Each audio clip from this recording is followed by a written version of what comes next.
HOA Karen built an HOA Pavilion on my inherited land. So I bought a bulldozer. Have you ever walked onto your own land and seen a brand new building you never asked for? A full HOA Pavilion with brick columns, a concrete foundation, and picnic tables lined up like they owned the place. They thought I'd stay quiet. They thought I'd back down. They were completely wrong. I brought a bulldozer. I never expected that a simple phone call on a quiet Wednesday morning would turn my whole world upside down. It came from the estate attorney handling my Uncle Ray's affairs. His voice had that careful tone, measured and respectful, like he'd delivered similar news 1,000 times before, but still wanted to make sure it didn't knock me over completely. "Your uncle left you his 15-acre parcel outside Austin," he said, free and clear. For a long moment, I didn't answer. I just stared out the kitchen window at nothing in particular, the edge of my coffee mug still resting against my lips. Uncle Ray, leaving me something substantial. That man was so frugal he'd turn off the TV when he left the room. But then the real memory came flooding back. Ray had spent his last 2 years in and out of the VA hospital, fighting the kind of battle that doesn't give you much room to stand guard over your property. The place had sat quiet and unwatched for quite some time, or at least, that's what I thought. Something about that realization settled heavy on my chest. Land in Texas isn't just dirt and grass, it's roots. It's a kind of inheritance that ties you to the past in ways you don't always choose. And suddenly, whether I was ready for it or not, I was tied to his legacy. I grabbed my keys and drove out there that same evening. But the sun set too fast for me to see much of anything, so I promised myself I'd come back first thing in the morning, fresh coffee in one hand, the property deed in the other. When dawn broke, I turned my old Ford F250 off the county road and eased onto the narrow path leading into the property. Rays of morning light filtered through the cedar branches, giving the whole place a warm amber glow. I rolled the window down and breathed in the scent of dry grass and oak, that distinct Texas smell that always seems to settle a person's mind. The deed sat on the passenger seat beside me, still folded, still smelling faintly of printer ink and courthouse dust. I kept glancing at it, making sure this was all real. The land felt full of possibility. Most of it was wooded, but the southern stretch looked maintained, like someone had kept it trimmed even when Ray could no longer do it himself. I stepped out of the truck, my boots hitting the earth with a soft thud. For a moment, everything felt peaceful, quiet enough to hear the wind moving through the branches. That peace didn't last long.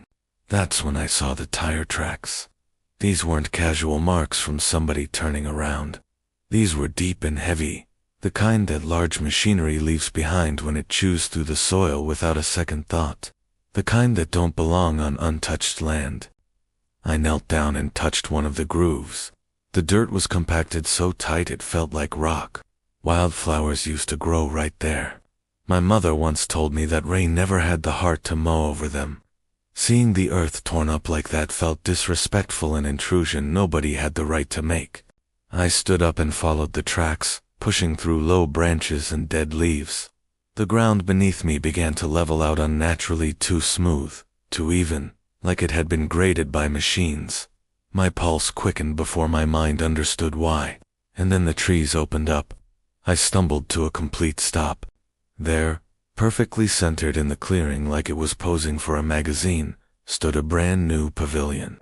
Not a simple shade structure or a humble picnic shelter. Full-blown building with fresh lumber, brick columns, a concrete foundation, and benches arranged neatly under the roof. You could have hosted a wedding under that thing. And right at the front, painted in crisp forest green letters, HOA, Recreational Pavilion Members Only. The words hit me harder than any punch I'd ever taken. For a moment, all I could hear was the rush of blood filling my ears. I felt my jaw tighten. The deed in my hand suddenly felt heavier, like a weapon I was going to have to learn how to use. My land, their building, and that's where this whole war started. I don't remember how long I stood there staring at that pavilion like it had no right to exist, because it didn't. Anger didn't hit me all at once. It came slowly, like water beginning to boil simmering in the back of my chest, as my brain tried to make sense of what my eyes were seeing. I took a few steps closer, my boots crunching on gravel that hadn't been there the last time Ray walked this property. Someone had laid down a decorative walkway. A walkway on my land, leading to a structure I'd never approved, never seen, and never even heard about. I reached the edge of the concrete foundation and squatted down, brushing my fingers across the surface. Smooth and fresh, barely a few months old. They hadn't just trespassed. They'd built deliberately and confidently, like they truly believed no one would ever come asking questions. And maybe that's exactly what they'd expected: a sick uncle, an empty lot, and nobody watching. I stood up and pulled out my phone. I opened the Travis County GIS system, the same one I'd used hundreds of times back when I worked in construction. The map loaded slowly, testing my patience. Finally, the property lines appeared, and there it was. My land, rectangular with clear borders, just like the deed said. But the pavilion? The pavilion sat deep inside that southern boundary, at least 10 feet in, maybe more. Absolutely, unmistakably mine. This wasn't a misunderstanding. This was intentional. A hot wave of disbelief washed through me. What I felt was heavier than shook. It was the kind of betrayal that comes when someone decides your rights don't matter as much as their convenience. I pulled the deed out of my back pocket and held it next to the pavilion sign, my name on legal paper and their name on a smug green board, telling me I didn't belong. I took a picture of them together. It felt symbolic, somehow like capturing two truths that were about to collide head-on. I found the phone number for the HOA on the sign. It was printed nice and clean at the bottom. Oakloft Preserve Association. I dialed. The phone rang twice, and then a voice answered, cheerful, polished, almost sing-song. Oakloft Preserve. This is Karen speaking. Karen, of course. I didn't know what I expected, but the artificial sweetness in her voice put a sour taste in my mouth before she even finished her greeting. I introduced myself calmly, too calmly. In hindsight, explained the situation. There was a pavilion on my land, built without my consent. There was a pause. Not the confused kind, not the embarrassed kinda, calculating pause. Then she said, bright as daylight, "Oh yes, the pavilion. Your uncle gave us permission years ago. He was so supportive of the community. We've enjoyed that space for a long time." The moment she said it, something clicked in my mind. A long time. The concrete was barely cured. The lumber still smelled fresh. You don't enjoy a space for years when the screws on the benches haven't even rusted yet. Her lie wasn't just sloppy, was insulting. But she kept going, adding honey to the venom. Well, she said in a tone people use when they smile while holding a knife. It was verbal consent. Perhaps you weren't close enough to your uncle to know what he wanted. My free hand curled into a fist. I had had enough. Enough lies. Enough fake sweetness. Enough of her acting like I was the intruder. That was the first moment I understood something important, something that would define everything that came after this. This wasn't a mistake. This wasn't confusion. This was a territory grab, and I was about to push back. I didn't sleep that night. Not a wink. I sat at my kitchen table long after midnight, the deed spread out in front of me. I kept seeing that pavilion in my mind, the fresh concrete, new lumber, mulch so clean you could still smell the bags it came from Mander, claiming they'd enjoyed it for a long time. By sunrise, I was done sitting. I got in my truck and drove straight into town. Randolph Barris's office sat in a converted brick house off the old courthouse square. The sign out front said, Property Law, 22 years. I pushed the door open, and the familiar scent of old paper and coffee hit me. His receptionist, Linda, looked up over her glasses. "You look like somebody stole your tractor," she said. "Close enough," I muttered. She smirked knowingly. "Go on back. He's free." Randolph was sitting behind a desk buried under folders, maps, and a coffee mug that might have been permanently attached to his hand. He didn't offer a warm greeting. He just looked up and asked, "What did they do?" I dropped the deed and the printed GIS screenshots on his desk. "They built a pavilion on my land." He blinked once, then twice, then leaned back in his chair like he needed more room for the disbelief. "Without a permit. No permit, no easement, no lease, not even a conversation." He reached for his reading glasses, the special pair he used when trouble walked through his door. He studied everything in silence for a good long while. Randolph always believed in letting the documents speak before the people did. Then he set the papers down and looked at me with that dry, courtroom-hardened expression of his. "Well," he said, "this is illegal as hell." I felt a knot in my chest loosen slightly. He tapped the edge of the GIS screenshot.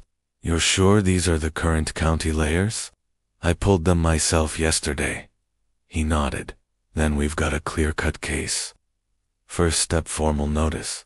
He slid a yellow legal pad toward himself and began writing in that slow, deliberate lawyer handwriting that makes everything look official and important. "This," he said, "is called a cease and desist.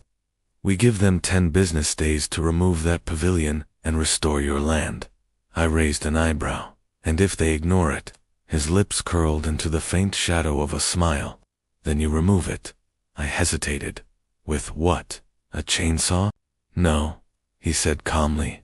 "With a bulldozer, if that's what it takes. Texas law is very clear on this. Any unpermitted structure built on private land after proper written notice is considered abandoned property. You can legally remove it as debris." I sat back, absorbing the weight of his words. "So I won't get arrested for tearing it down?" "Not unless you botch the paperwork," he said. "And I don't botch paperwork." He finished drafting the notice, signed it, and made 3 copies. "I'll send this to the HOA certified mail. They'll have it by tomorrow." I stood up to leave, but Randolph wasn't done. "And I want you to prepare yourself," he added seriously. "They won't go quietly. HOA boards never do, especially presidents who've been in power long enough to think their rules outrank state law." "Karen?" I asked. "You've met her?" "Unfortunately," he chuckled. "Then you already know. This is about to get messy." I didn't make it home before my phone buzzed with an unknown number, Austin area code. I had a feeling I knew exactly who it was. I pulled off on the gravel shoulder and answered. "Hello." A familiar bright voice came through. "Hi, is this the new owner of the Raymond parcel, Karen?" Her tone was dripping with that artificial politeness. "Yes," I said. "And you're Karen Winslow?" A small laugh followed. "Well, I heard you contacted an attorney. That seems unnecessary." "Unnecessary. Building a structure on my land was fine, but defending myself was overreacting." She continued. "Oak Cliff Preserve has enjoyed that pavilion for a very long time. Your uncle gave us permission, and we've maintained it beautifully. The community relies on that space." "Well," I said, "my attorney sent your board a cease and desist. 10 days to take it down." Her voice sharpened. "Take it down? Absolutely not. That pavilion is community property." "No," I replied evenly. "It's sitting 10 feet inside my property line." A beat of silence passed, then another. "Finally," she said in a rehearsed tone, "property lines can shift. They aren't absolute." That made me laugh. Not because it was funny, but because it was absurd. Not without filing, not without notice, not without hearings or signatures. Karen cleared her throat a crack in the polished surface. "Well, I do have documentation of your uncle's permission. That stopped me." "Documentation? You said it was verbal." "It's informal," she said, "but it's proof enough." She hung up after promising to send it. 2 minutes later, my email dinged. The attachment was a photo of an old, yellowing postcard with a beach sunset on the front. Inside was a short handwritten note. "Thanks for keeping the place tidy. Much appreciated." No signature, no date, no context, and nothing about permission. I stared at it and muttered, "You've got to be kidding me." I forwarded it to Randolph. He responded instantly. This isn't consent. It's toilet paper. I let out a frustrated laugh. But underneath it all, something darker simmered. Karen wasn't confused. She wasn't mistaken. She was confident, the kind of confidence that comes from getting away with things for a long, long time. That night, I received a voicemail from an unknown number. A man's voice came through, low and shaky, like he didn't want to be overheard. You think it's just a pavilion? Static crackled. Look closer at the county lines. Man, they moved them. Ask about the revision project. Then the message cut off. No name, no follow-up. A cold ripple traveled down my back. Not because of what he said, but because of what he implied. Moving boundaries isn't bold, it's criminal. And it requires someone on the inside. I woke the next morning expecting another email from Karen. What I didn't expect was to find a county truck parked at my gate, a white Ford with the seal of Travis County Environmental Compliance on the door. A man in a bright vest stood beside it, clipboard pressed against his chest. You the owner? He asked. I am. He flipped his clipboard open, without meeting my eyes. We received a report of an unsecured open well on this property. Potential wildlife hazard. Violation, if not corrected. My jaw tightened. There's no open well here. Mind if I check? I should have called Randolph first. But exhaustion makes fools of us all. So I let him in. He walked straight to the old sealed well, the one with the bright orange safety lid bolted down so tight, even a tornado couldn't shake it loose. He stared at it, then wrote something down anyway. What are you writing? I asked. Documenting a potential concern.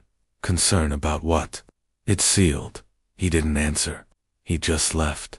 By the time his truck disappeared down the road, a horrible suspicion had settled in my gut. This was coordinated. 2 days later, I got a letter from the zoning office. Apparently, I was storing garbage illegally on my property. That one almost made me laugh until I drove out there and found 3 ripped garbage bags dumped by the tree line. Fast food wrappers, half-eaten leftovers, trash I'd never seen before in my life. Someone had planted it, set it up like bait. Another letter came before I could even clean it up. This time, accusing me of illegal deforestation. I hadn't cut anything except a vine of poison ivy that had wrapped around my boot the first week. The dots weren't just connecting, they were forming a noose. I took everything straight to Randolph. He sat there flipping through each letter, each accusation, his jaw tightening with every page. By the time he closed the folder, he looked like a man staring at termites crawling out of a foundation. This isn't random, he said. This is someone pulling strings, Karen. Not just her, Randolph muttered. She doesn't have the reach for this. Someone in the system is opening doors for her. He leaned back. They're building a narrative piece by piece. Negligent landowner, public risk. If enough agencies flag your property, they can justify forced inspections, condemnation, even temporary administrative control. Control, I said. Over my land. He nodded slowly. Yes, if they claim you're a hazard to the surrounding community. My stomach dropped. That evening, I returned to the land hoping for quiet. Instead, I found a neon orange warning tag tied to the fence post. This property may be subject to further review. No agency listed, no signature, just a silent threat. I tore it off the post and crushed it in my hand. For the first time since this started, I felt a flicker of real fear.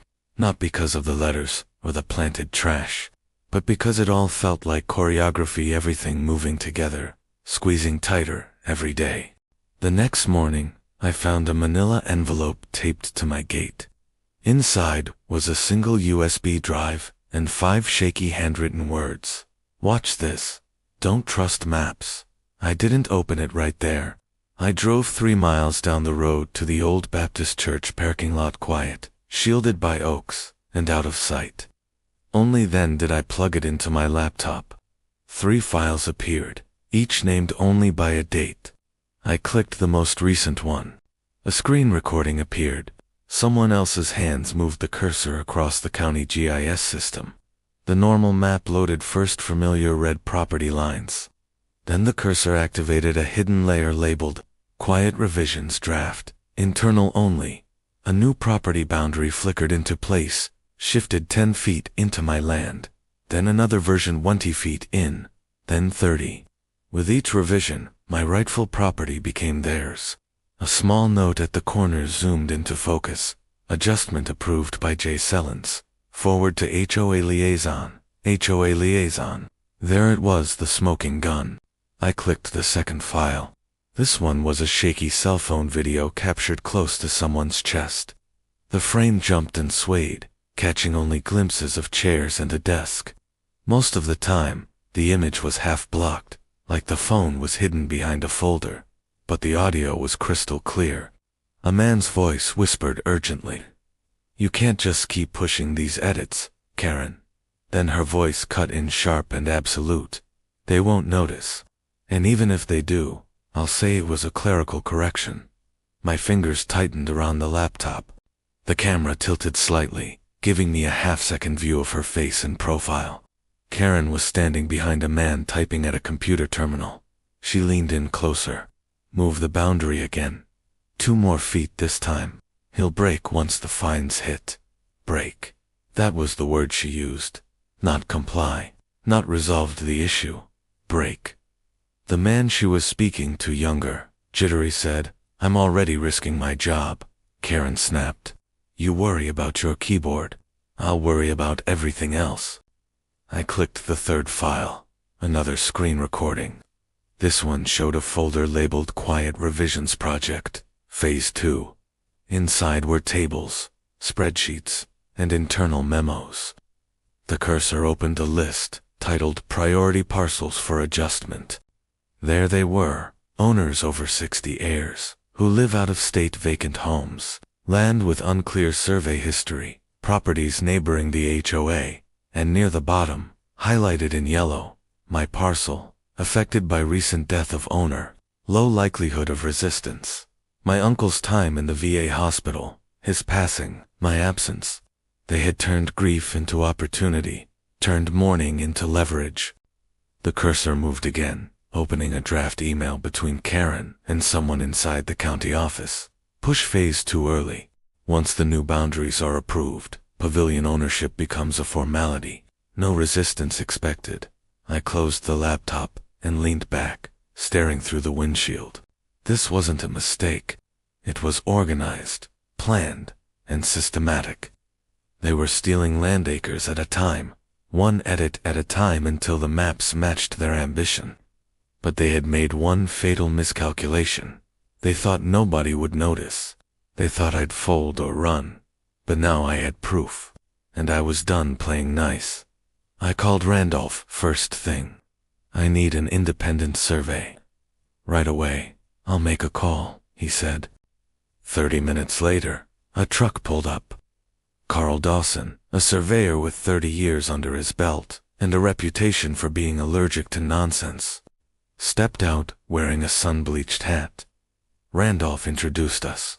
They moved his boundary in GIS. Carl snorted. "Figures.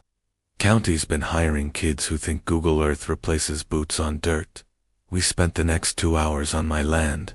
Carl drove stakes, ran the total station, and cross-checked old monuments from Uncle Ray's original deed. He matched everything to pre-tampering county records. Finally, he hammered the last stake into the ground, stood back, and said, "That pavilion ain't just on your land. It's deep on your land, well feet past your line." "No question. Would you swear to that?" I asked. He grinned. "I'd carve it on my tombstone." He signed a preliminary affidavit right on the tailgate of his truck. Now I had the trifecta. Uncle Ray's deed, the survey stakes, and the GIS fraud evidence. The law wasn't just on my side. It was begging to be used. But there was one more step. Mitch. I drove straight to the equipment yard behind the coop. Mitch was leaning back in a lawn chair beside his bulldozer.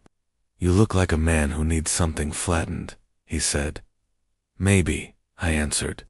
But not until you see this first.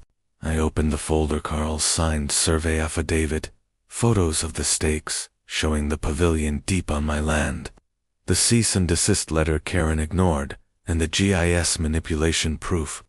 Mitch skimmed faster than I expected from a man who operated heavy machinery for a living. When he finished, he tapped the papers twice with the back of his knuckle. Good. This protects you. Then he tapped again. And this protects me. He leaned back. Folks think running a dozer makes a man reckless.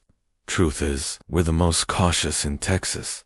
You don't put steel to someone else's structure unless the law says it's yours.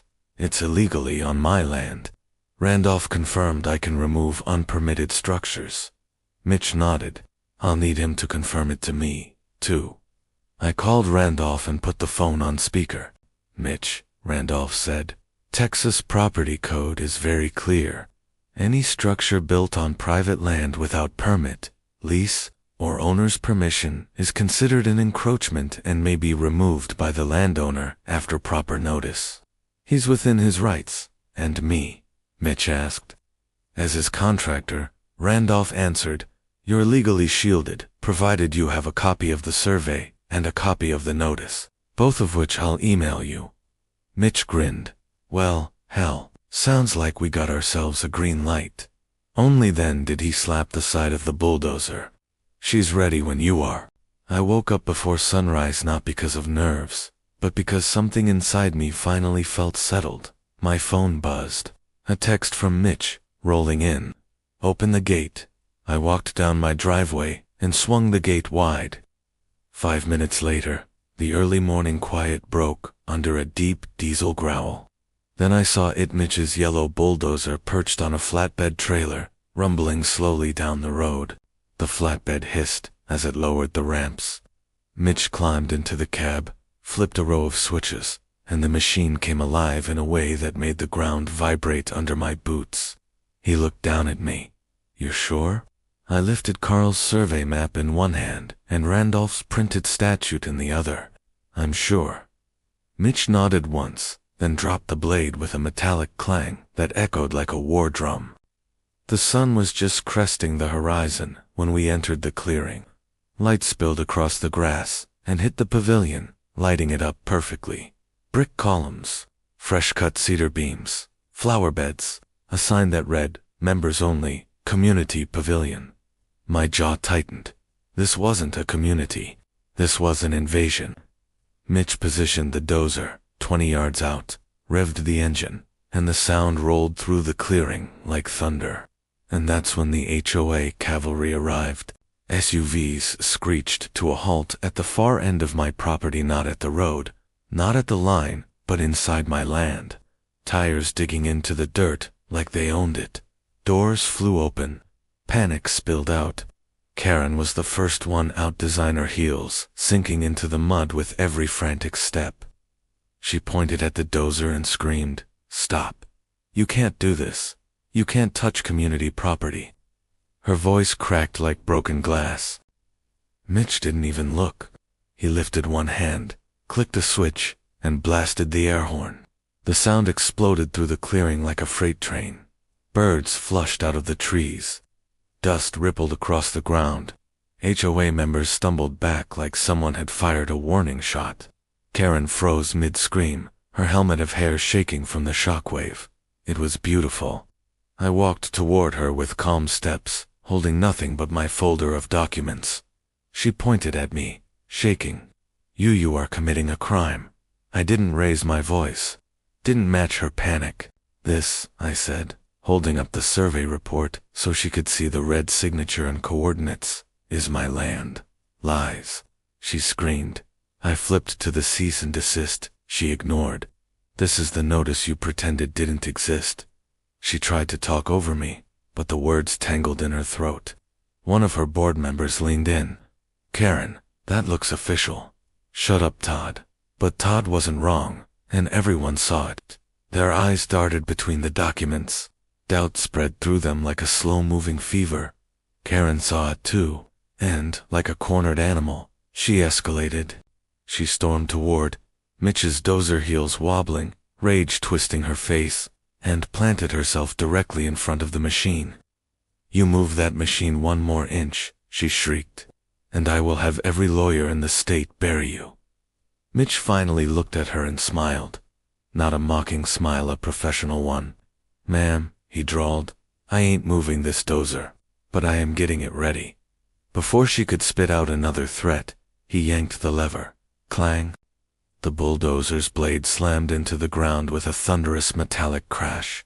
Dust erupted. The vibration rippled straight through Karen's expensive heels. Her right heel snapped clean off. She gave a startled, choking yelp and collapsed into the mud. Someone gasped. Someone laughed. Someone filmed it. Karen scrambled, hands slipping, hair unraveling, mud streaked across her suit, and Mitch hadn't moved the dozer a single inch. Perfectly legal, perfectly safe, perfectly humiliating. Then we heard sirens. 2 sheriff trucks rolled up fast. Deputies stepped out, hands on their belts, scanning the scene. "Arrest them," Karen screamed, half sobbing, half furious. "They're destroying our pavilion." One deputy held up a hand. "Ma'am, we'll handle it." "No, you listen, ma'am," the deputy said firmly. "Step aside." I walked up, calm as a Sunday afternoon, morning. "You'll want to see these." I handed over the folder: deed survey, legal notice, GIS, tampering packet, and photos of the stakes. The older deputy flipped through everything, eyebrows rising with each page. Finally, he looked at Karen. "Ma'am, this structure is not HOA property. It is fully on his land." Karen gaped. That's impossible. We've used." The deputy cut her off. "Ma'am, you and your board are currently trespassing." A ripple of panic moved through the HOA crowd. "Yes," the deputy said. "And if you don't clear out in the next 60 seconds, we'll escort you off." Mitch revved the dozer again, not because he had to, but because justice deserved a soundtrack. The deputy turned to Mitch. "You're clear to proceed." Mitch didn't hesitate. He dropped the blade. The first impact thundered across the clearing. Bricks exploded outward. Beams splintered. The grill screeched as it twisted under the steel. Flower beds erupted into clouds of dirt. Every strike was a punctuation mark on months of corruption. Karen watched from the road, shaking and powerless.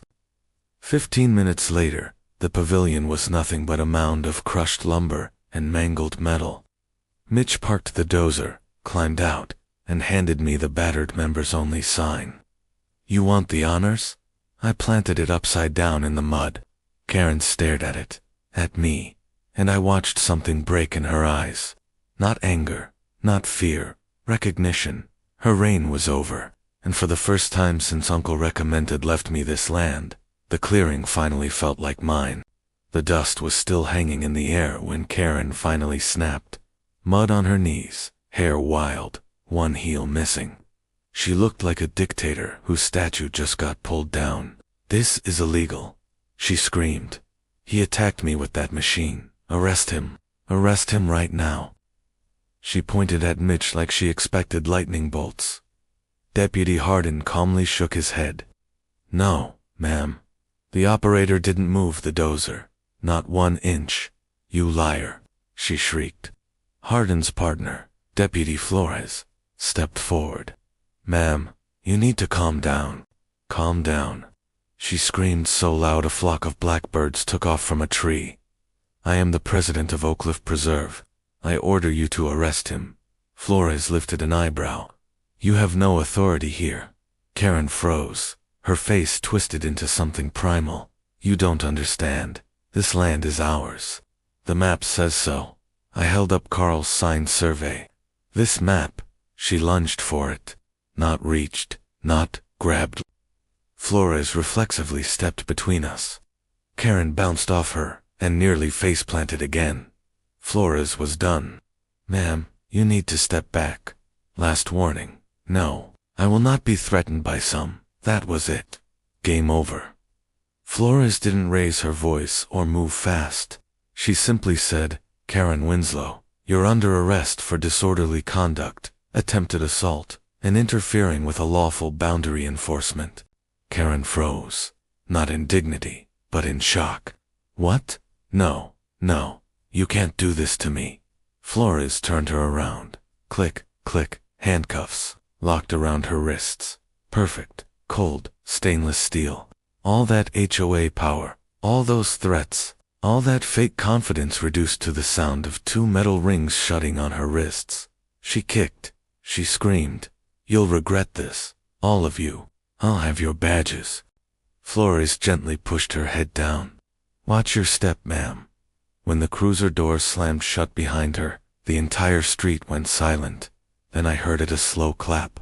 Just one person at first, then another, then two more.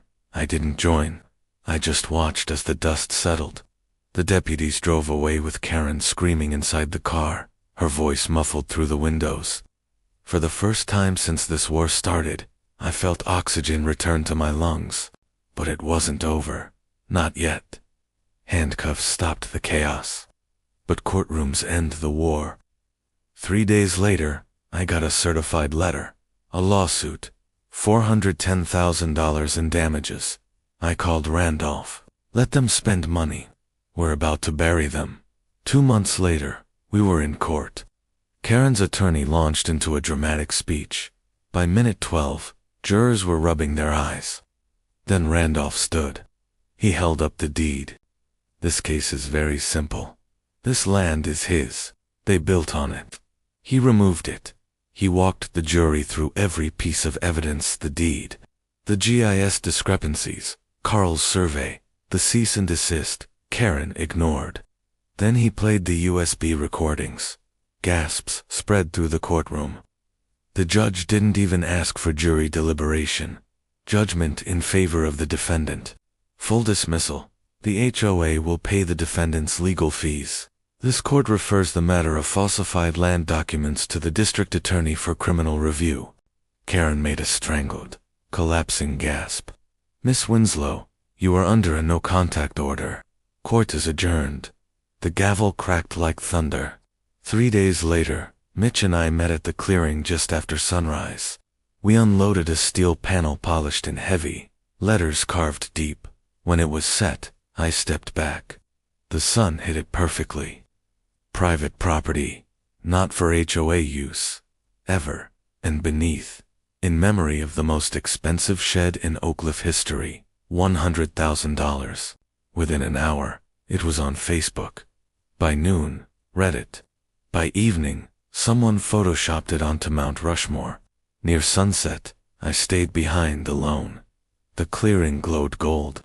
For the first time since Uncle Ray passed, I felt like I'd honored him not by fighting, but by correcting what should never have been allowed to go wrong. I put my hand on the steel sign. Cool, solid, and unapologetically permanent. This, I whispered, is how you keep a boundary. Peace looks different when you've earned it, and this time, I'd earned every inch.